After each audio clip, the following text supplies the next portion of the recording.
नमस्कार मित्रों, मैं आशीष सराफ एक बार पुनः आपके सामने प्रस्तुत हूँ और ज्योतिष सीखे के एक नए एपिसोड के साथ, जहाँ पर हम चर्चा कर रहे थे विभिन्न लग्नों में राजयोग के बारे में। लास्ट एपिसोड में हमने बताया था मिथुन लग्न में राजयोग का कैसे बनता है, और आज हम बात करेंगे कर्क लग्न के बारे में। कर्क लग्न में कैसे राजयोग बनता है मित्रों। तो आइए देखते हैं मित्रों, कर्क लग्न जब आप निजन पत्री उठाएंगे कर्क लग्न वाले जातकों, तो आपको यह एक लग्न चक्र मिलेगा जो प्रारंभ में आपकी कुंडली में बना हुआ होता है। उसकी यह प्रथम भाव होता है और प्रथम भाव में कर्क राशि विद्यमान होती है, चौथे नंबर की राशि। तो यह कर्क लग्न कहलाता है मित्रों। अब यह कर्क लग्न वालों, आपके लिए जो हम सामान्य रूप से जो लोग राजयोग की बात समझते हैं, तो हम वहाँ शुरुआत करेंगे कि राजयोग पहले भी देखेंगे कर्क लग्न में राजयोग कारक जो ग्रह होते हैं वह कौन से होते हैं।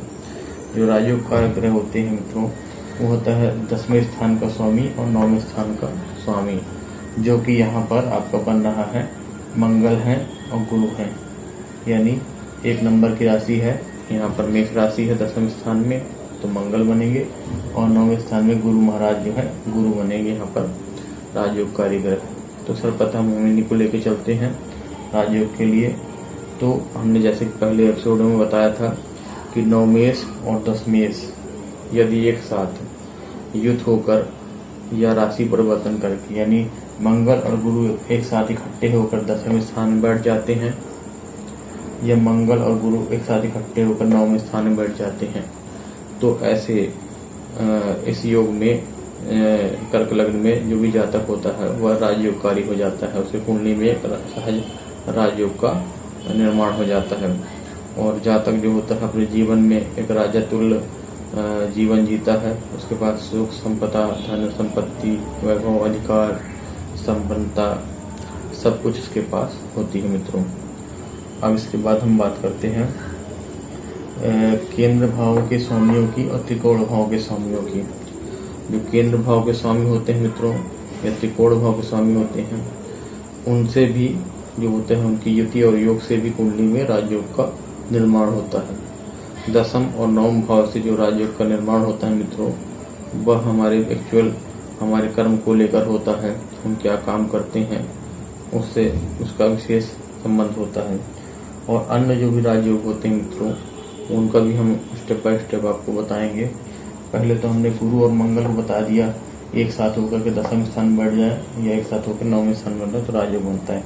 इसके पश्चात मित्रों सिर्फ गुरु महाराज जो हैं, जो कि यहाँ भाग्येश हैं और अष्टम स्थान स्वामी हैं, अगर उच्च के होकर के लग्न में बैठ जाते हैं, यानी इनकी उच्च राशि कर्क राशि होती है, 4 डिग्री पे अगर ये बैठ जाते हैं अपने कर्क राशि में, तो यह अकेले ही राजयोग का सृजन कर देते हैं।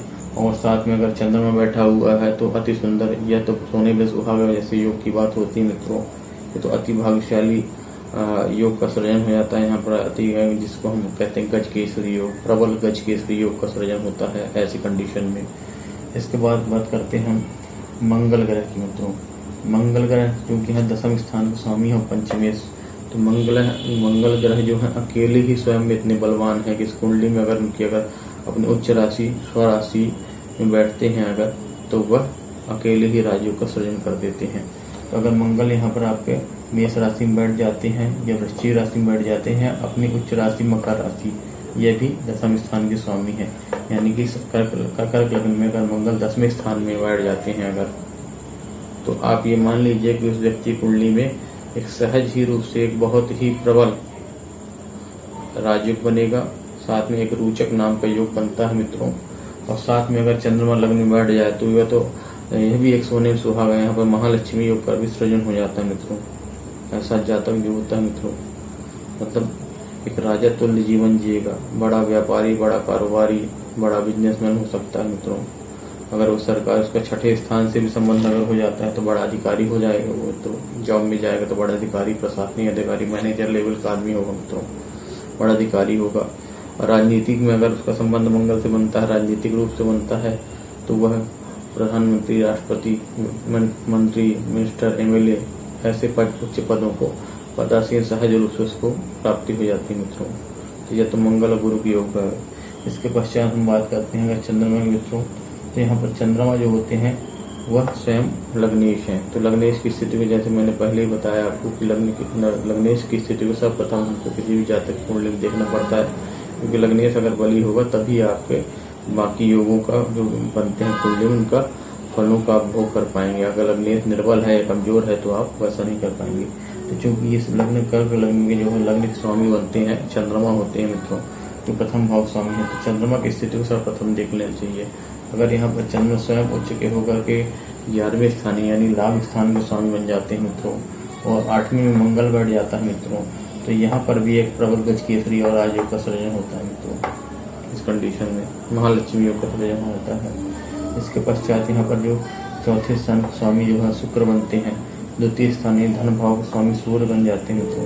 सूर्य अगर यहाँ पर उठ करके द्वितीय भाव का स्वामी अपने उच्च राशि में बैठ जाती हैं, यानी कि 10वें स्थान में उच्च के हो जाते हैं, तो और गुरु 12वें स्थान में 9वें स्थान में बैठ जाते हैं, तो आप सहज रूप से उसको कह सकते हैं मित्रों कि ऐसा व्यक्ति जो होगा ना, यह निश्चित तौर पर प्रशासनिक सेवा से संबंधित व्यक्ति होगा और प्रशासनिक सेवा करेगा और अपने भुज बल से बहुत धन ऐश्वर्य और वैभव को कमाएगा। यह भी एक बहुत बड़ा सूर्य कृत जो है राजयोग का सृजन कर देता है यहाँ पर।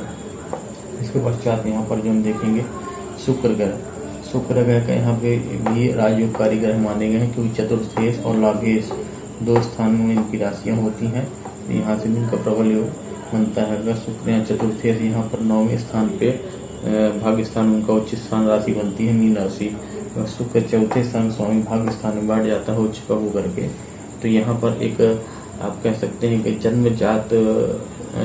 जन्म से ही एक राजयोग का सृजन होता है, बच्चे के जन्म से ही एक राजयोग का सृजन होता है। यहाँ पर उसकी जो जातक की माँ होती है या मातृ पक्ष होता है वह काफी धनाढ्य वर्ग हो सकता है, महिला काफी विदेशी होगी, काफी सुंदर और अच्छे सुशील स्वभाव वाली होगी, और उस व्यक्ति को जो होता है माँ के पक्ष से उसको धन लाभ भी होता है और माँ के भाग्य से उसका भाग्य उदय हो जाता है मित्रों।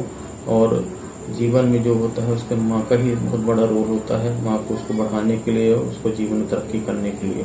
तो ऐसे यहाँ पर योग का सृजन हो जाता है शुक्र ग्रह से। अगर शुक्र ग्रह या स्वराशि में हो जाए, अपने चौथे हो जाए, 9वें हो जाए या 11वें हो जाए, तो एक सहज ही जो है यहाँ पर मातृ पक्ष से राजयोग का सृजन होता है। तो यह हो गया आपके यहाँ मंगल की बात होगी। अब हम बात करते हैं शनि ग्रह। शनि यहाँ पर मृत्यु 7वें स्थानीय मकर राशि स्वामी, किंतु यहाँ पर चूंकि अष्टमेश भी है इसलिए हम उनको राजयोग ग्रह का कार्य नहीं मानते, क्योंकि यहाँ पर उसके चतुर्थ स्थान अगर शनि यहाँ पर बैठ जाते हैं, यहाँ पर 7वें स्थान स्वामी और चौथे में जाके बैठ जाते हैं। शनि की उनकी उच्च राशि है चौथे में, तो भी एक राजयोग का सृजन होता है, किंतु उस राजयोग में कुछ न कुछ बंदिशें या रुकावटें होंगी, यानी वो राजयोग का जो फल हमें प्राप्त होगा तो हमें कुछ नुकसान के साथ होगा, हमें कुछ पहले उसका एक खामियाजा मतलब एक कीमत चुकानी पड़ेगी, तत्पश्चात वो राजयोग हम प्राप्त कर पाएंगे। ऐसा राजयोग का सृजन होता है, क्योंकि शनि महाराज यहाँ 8वें स्थान के भी स्वामी बनते हैं। अब तो ये मित्रों रह गई आपके केंद्र भाव और त्रिकोण भाव के आपसी संबंधों में राजयोग की बात। अब इसके पश्चात हम देखते हैं मित्रों ऐसी कुंडली में नीच भंग राजयोग के बारे में। जी हाँ, तो नीच भंग राजयोग वह होता है कि अगर यहाँ पर कोई ग्रह उच्च का बैठा हुआ, सपोज कि यहाँ पर हम गुरु ग्रह को ले लेते हैं, गुरु का लग्न में बैठे हुए हैं अपनी कर्क राशि में उच्च के, किंतु वह उच्च ग्रह जो है यहाँ पर कुंडली में नीच हो जाते हैं, तो वह राजयोग फल नहीं होगा, क्योंकि वह नवांश कुंडली को भी हमको बराबर महत्व देना पड़ता है लग्न कुंडली के बराबर। तो हम उस ग्रह की जो भी यहाँ पर राजयोग बना रहा है उसकी स्थिति को हमको नवांश कुंडली में भी देखना चाहिए। अगर गुरु यहाँ भी गुरु बढ़ जाते हैं और यहाँ भी गुरु बढ़ जाते हैं, तो आप कह दीजिए कि आप कुंडली में बहुत अच्छा राजयोग, प्रबल राजयोग। अब इसी प्रकार नीच भंग राजयोग में अगर गुरु ग्रह यहाँ के नीच हो जाते हैं, नीच कहाँ गुरु होते हैं 10वीं राशि में, यह गुरु की नीच राशि है। अगर लग्न चक्र में आपके कर्क लग्न वालों गुरु अगर 10वीं यानी आपके मकर राशि में बैठे हुए हैं, किंतु वह आपके नवांश चार्ट में केंद्र में यानी यहाँ पर उच्चांश में चले जाते हैं, तो यहाँ पर गुरु के जो नीचत्व है वहाँ भंग हो जाएगा और गुरु का आपको कुंडली में अच्छा फल मिलेगा, यानी वह राजयोगकारी ग्रह के रूप में आपके जीवन में आपको फल प्रदान करेगा। इसके पश्चात अगर हम बात करते हैं मकर लग्न में, गुरु यहाँ नीच के हो जाते हैं, किंतु गुरु के साथ में अगर यहीं पर मंगल ग्रह बैठ जाते हैं तो यहाँ पर यह 10वीं राशि मकर राशि गुरु की तो नीच राशि हो गई, किंतु मंगल की यह उच्च राशि होती है। तो इस योग के संबंध में यहाँ पर गुरु का नीचत्व जो होता है वह खत्म हो जाता है और उसका जो हमको बैड इफेक्ट या बुरा प्रभाव मिलने वाला है वह बदल करके शुभ हो जाता है, क्योंकि मंगल के साथ वो बैठे होते हैं और मंगल अपनी उच्च राशि मकर में बैठा हुआ होता है। तो ऐसे में जो योग बनता है उसे हम कहते हैं नीच भंग राजयोग। तो इस कंडीशन को हम कहेंगे कि कुंडली में नीच भंग राजयोग का सृजन हुआ। और ऐसे ही योग आपको लेकर के अन्य ग्रहों से भी बन सकते हैं, जैसे चंद्रमा से बन सकता है कि चंद्रमा यहाँ बैठ जाए और मंगल के साथ बैठ जाए तो नीच भंग बन जाएगा। गुरु से शनि से बन सकता है, शनि यहाँ बढ़ जाए और सूर्य उनके साथ बढ़ जाए तो नीच भंग राजयोग बन जाएगा। इसी प्रकार से अन्य ग्रहों के साथ भी ऐसे ही नीच भंग राजयोग का कर्क लग्न में जो होता है सृजन हो जाता है मित्रों। तो यह हुई आपकी कर्क लग्न में राजयोग को लेकर के चर्चा। अब आपको मेरा वीडियो अच्छा लगा हो तो आप मेरे वीडियो को लाइक करें, मेरे चैनल को सब्सक्राइब करें। आपके कुछ कमेंट्स हो तो आप मेरे को कमेंट्स बॉक्स में मेरे को सुझाव अपने भेज सकते हैं वीडियो के संबंध में।